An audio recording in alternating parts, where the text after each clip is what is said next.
بسم اللہ الرحمن الرحیم۔ السلام علیکم ناظرین۔ آج میں آپ کو میں نے آپ کے لیے ٹاپک سلیکٹ کیا ہے وہ ہے ماہ شعبان کے بارے میں۔ ماہ شعبان کی فضیلت بیان کرنے لگی ہوں کہ ہم اس کو سب سے زیادہ اہمیت کیوں دیتے ہیں مہینوں میں، تو یہ میں آج آپ کو بتاتی ہوں۔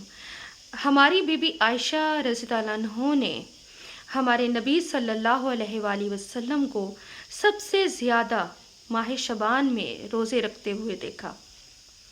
جب آپ صلی اللہ علیہ وآلہ وسلم ماہ رجب کا چاند دیکھتے تھے تو دعا فرماتے تھے کہ یا اللہ ماہ شعبان اور ماہ رمضان تک پہنچا دے۔ سبحان اللہ۔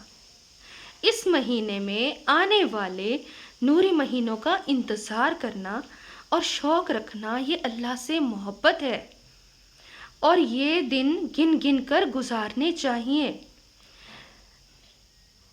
کہ باقی اتنے دن رہ گئے ہیں، یعنی اس شدت سے اس ماہ کا انتظار کرنا چاہیے۔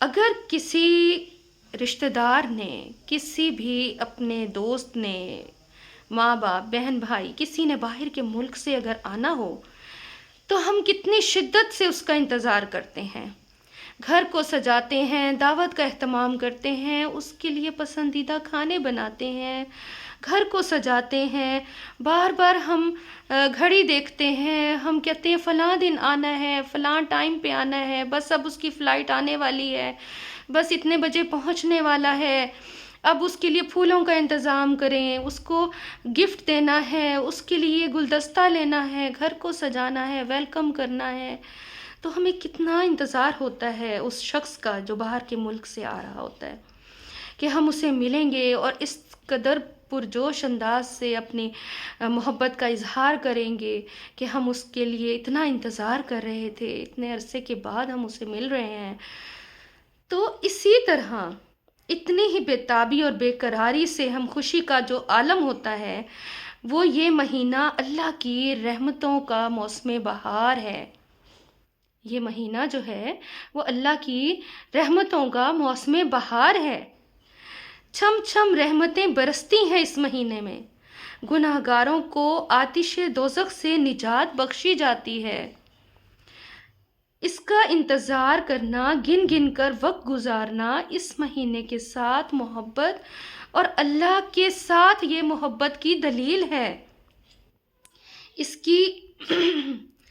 اس سے محبت کرنا چاہیے اور اس کی آمد کا انتظار کرنا چاہیے، گھر کو سجانا، اس کی تیاری کرنا اور اپنی اولاد کو اس کی اہمیت کے بارے میں بھی ہمیں بتانا چاہیے۔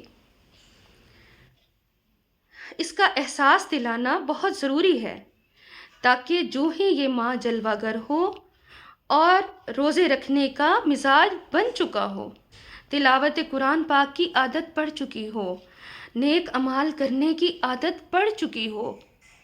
سبحان اللہ۔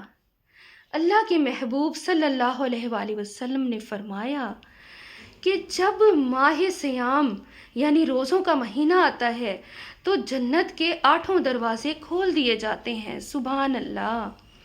جنت تو اللہ کی کرم نوازیوں کا ایک ایسا منظر ہے جو کبھی کسی آنکھ نے نہیں دیکھا، نہ کبھی سوچا، اور جب وہاں ہوائیں چلتی ہیں تو ان ہواؤں میں مٹی نہیں ہوتی بلکہ کستوری کی خوشبو آتی ہے۔ سبحان اللہ۔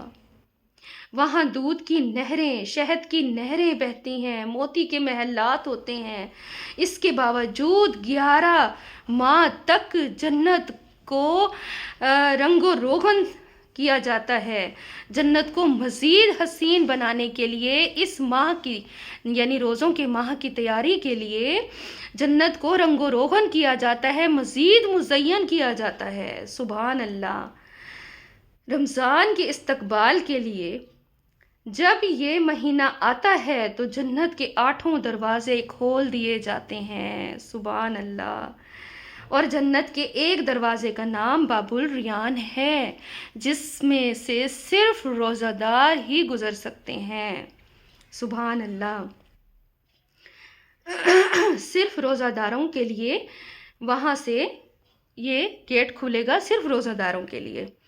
اس لیے تمام انبیاء کرام، اولیاء کرام، صحابہ کرام اس مہینے کا شدت سے انتظار کرتے تھے، جسے ہم ماہ شعبان کہتے ہیں۔ یہ انتظار کا مہینہ ہے، تیاری کا مہینہ ہے، رمضان شریف کی تیاری کا مہینہ۔ تو اے لوگو، اللہ نے تمہارے لیے ایک بہت ہی عالی شان مہینہ مقرر کیا ہے۔ اس میں ایک ایسی رات ہے جو 1000 راتوں سے بہتر ہے۔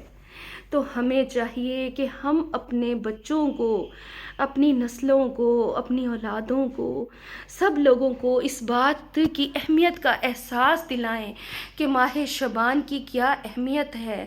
یہ مہینہ رمضان شریف کی تیاری کے لیے بہترین مہینہ ہے۔ یعنی رسول پاک صلی اللہ علیہ وآلہ وسلم اس مہینے میں روزے رکھتے تھے، کثرت سے عبادت کرنا شروع کر دیتے تھے کہ رمضان شریف کی تیاری کے لیے، اس کی آمد کے لیے، اس کے انتظار اس مہینے سے شروع کر دیتے تھے۔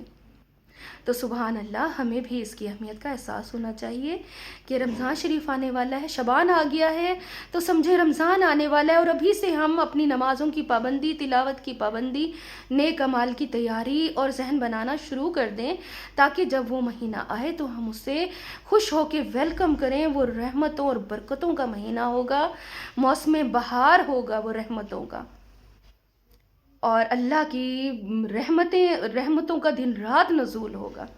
تو ان رحمتوں کو ہم نے کس طرح سمیٹنا ہے، کس طرح لوٹنا ہے، تو یہ ہمیں شعبان کے مہینے سے اس کی تیاری شروع کر دینی چاہیے۔ تو اللہ کرے میری باتیں آپ لوگوں کو سمجھ آ جائیں۔ ویڈیو اچھی لگی ہو تو کمنٹس کر کے ضرور بتائیے۔ اللہ تعالی ہم سب کو نیک ہدایت دے، آمین۔ اللہ حافظ۔